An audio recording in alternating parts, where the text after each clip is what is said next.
yoon yàlla dogal son excellence Bassirou Diomaye Diakhar Faye ne ko demal nga teewal ma bi mu fa demee ak la mu fa fekk comme thème ñuy waxtaane ndox waxtaane assainissement ak fi jamono toll waaye tamit nag ñu xamal ñu ne ni bokkoon na ci waxtaan yi lu jëm ci mbiru Macky ak Nations Unies xam naa tey dina am loo ci leeralal bu baax kay waaw soxna tuuti da nga may illustrel moom Elimane jëwriñ Ousmane Sonko waaye bu dee ci wàllu Macky defe naa yoor def nga ci taxaw seetlu woo xamante ni Serigne Saliou gars yi nee nañ tu n'as pas raté Macky Sall raté woo Macky Sall déjà ça depuis à beaucoup de gens oui Macky Sall tuuti ba ma mën a mais waaw Macky déjà Sonko moo nekk ca boobu la une qui parle de Macky Sall l'ONU n'est pas un refuge même une boobu mais ca une ba ca kaw déjà il y a Sonko ci moom la ñuy tàmbale en première ligne à Addis Abeba Serigne Saliou ca sommet de l'UA léegi nag ñu bennal ko. y a une cohérence dans ça. y a une cohérence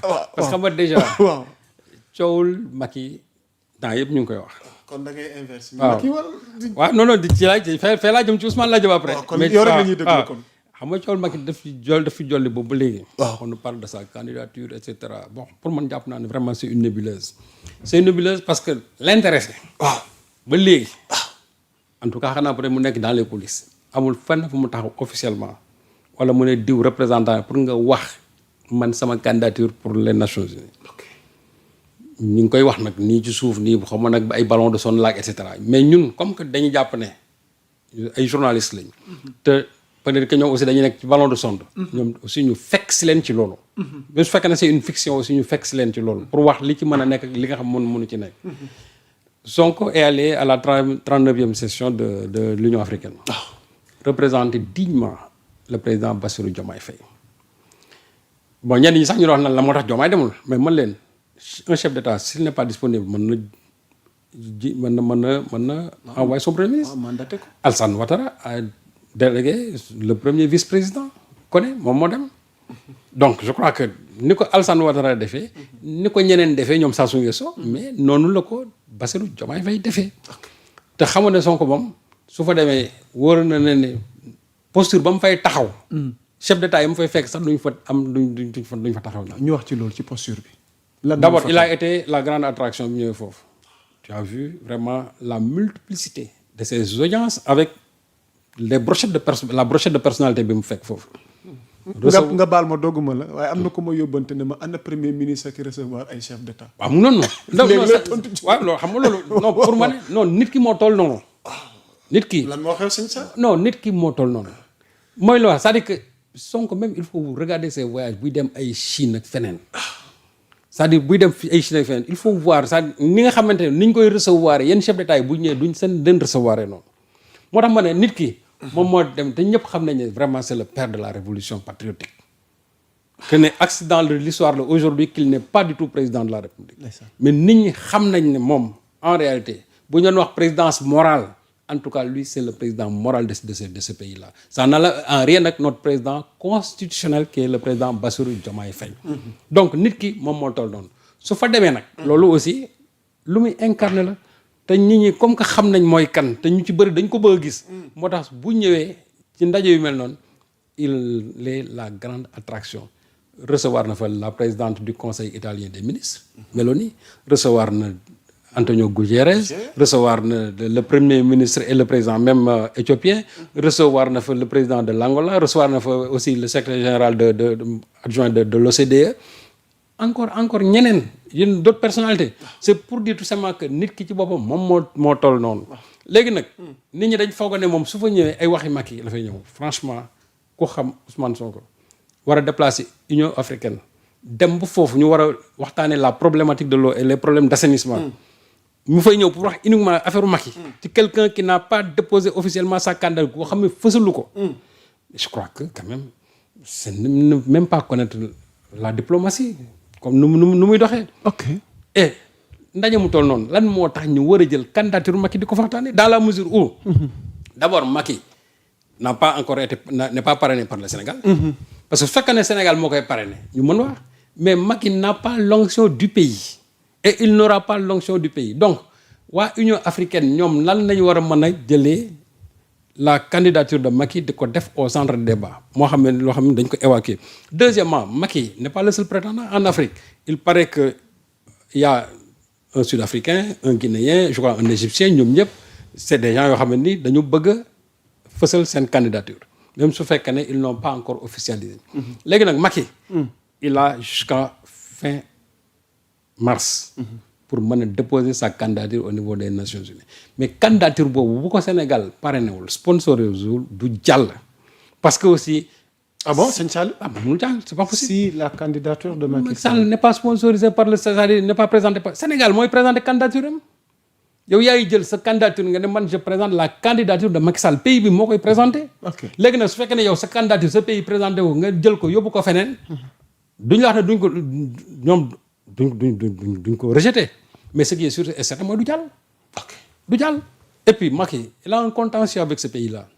mais avant le contentieux boo ma ko mee Madiambal Diagne qui parle de blocage diplomatique. ci tweetam gi mu def. non tu sais Madiambal moom. waaw franchement ay waxam. yaa Moussa dugal na ci grain de sel. waaw non Madiambal ay waxam jarul dóor. ok Madiambal moom franchement. Madiambal moom ay waxam. waaw jarul vraiment teg ci taabal ci. parce que Macky moom chaque fois buy wax rek c'est pour désorienter nit ñi. loolu muy wax ça n'engage que lui vraiment franchement moom ay waxam jarul teg fii li ci gën a wóotalul Madiambal moo la gën a xam na ne la candidature de Macky Sall doit être présentée par ce pays là. léegi nag luy coincé dinañ bind loolu man sama yoon naw ci. mais li wóotoo ne mooy il y a un contentieux boo xam ne nii bu mu am fii ci réew mi. Macky dans son bilan comptable. il a laissé ici 80 nit yoo xam ne daf leen assassiné sous son régime. te je crois que. xanaa kon moo tax nga ne Macky Sall face au sang versé au Sénégal. moom la. mais lu ñuy xaar pour àtte ko sëñ Sall. waaw moom la léegi nag bon c'est au député de l'Assemblée nationale je ne sais pas quelle procédure ils doivent entamer pour lancer une mise en accusation à son encontre. loolu aussi peut-être c'est une question que je pose à El Malick ak en tout cas au député de Pastef surtout mais. pour cette candidature de Macky Sall. na nit ñi nga xam ne ñoo koy wax guddeeg bëccëg nañ ci noppaloo. ok parce que on a l'impression que xamuñu Nations Unies nan lay doxee. man de Sénégal bu ñu jikkoon tey bay présenter candidature. am na une dame du nom de Koumba Dieng Sow boo xamante ni depuis 2006 mi ngi Nations Unies aujourd'hui elle est comment dire ci haute fonctionnaire yi ca la bokk. kooku je crois présenter sa candidature même su fekkee ne Sénégal ñu ngi fi xam bariwul parce que elle est là-bas depuis 2006 c'est une Saint-Louisienne. xarañ ba bëgg a dee. jàng ba bëgg a dee. kooku tey bu ñu doon présenter candidature am pour mu jàll. moo gën a yomb candidature Macky jàll parce que kooku déjà xam na Nations Unies fa la mës a nekk fa la mës a di liggéey. donc présenter candidature boobu wala candidature un certain Abdoulaye Bathily que tout le monde connaît et qui a travaillé aussi pour les Nations Unies. présenter candidature yooyu de moo gën a yanu maanaam que présenter candidature Macky Sall. léegi nag ñoo doon def seen propagande naan ay Union africaine ak nangam ça n'a jamais été l'objet de débat là-bas. parce que leen taxoon jóg c'est pas la candidature de Macky Sall leen taxoon jóg mooy. la problématique de l'accès durable à l'eau dans le continent. loolu leen gën a soxla wax aussi sur le problème des conflits en RDC comment dirais-je RDC ak Soudan Somalie ci loolu lañ doon gën a waxtaanee. mais man doon na ma bett. ñu dem ba foofu. amul lu ñuy waxtaanee. loolu candidature Macky Sall quelque boo xam ne ni li ci professeur Matar Diouf wax tey ci yor-yor bi mooy. il y a d'abord des obstacles géopolitiques. benn. Ensuite, il y a des obstacles éthiques. Éthique, parce que le sang a versé. Géopolitique aussi, parce que Macky, sa candidature ne passera pas aux États-Unis. Bassirou Diomaye Faye, si il est aux États-Unis, vous savez ce que Donald Trump wax.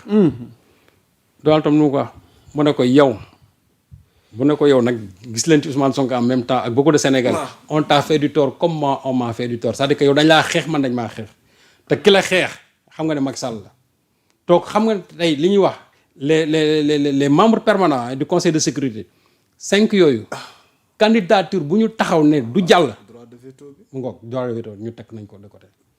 donc xam nga aux yeux des États-Unis déjà Macky est disqualifié ki taxaw ne yow Bassirou yow dañ laa tooñ te ki la tooñ ñoom xam nañ kan la te xam nga Trump moom defante rek la mën tey maara deytaal bu ñu jëloon candidature bi yóbbu ko foofu ñi njëkk a opposé wu Donald Trump lay nekk moo tax ma ne déjà nit ñi dañuy toog. alors que retenir ci tënk. que retenir waaw. que d'abord cette candidature-là, qui est pour l'instant un chimère, jàpp naa ne na ko nit ñi jël teg ko fële. Sénégal on a d'autres chats à fouetter plutôt que d'être divertis par cette candidature de Macky Sall yoo xam ne nit ñi di ko agité guddeeg bëccëg. Et que même ñun journalistes yi parce que man même yor je commence par moi ñun on lui consacre vraiment des pages sur une candidature boo xam ne c'est une candidature factice. waaw ok alors sëñ Sall pour terminer ci tukki élément jëwriñ yi. bi mu jógee Addis Abeba def na. dem na Arabie Saoudite. lu xew. c'est pour relancer encore l'axe. tuuti même loolu. c'est pour relancer l'axe Riyad-Dakar encore. umra la de. waaw dem na umra. et gis nga aussi nañ ko fa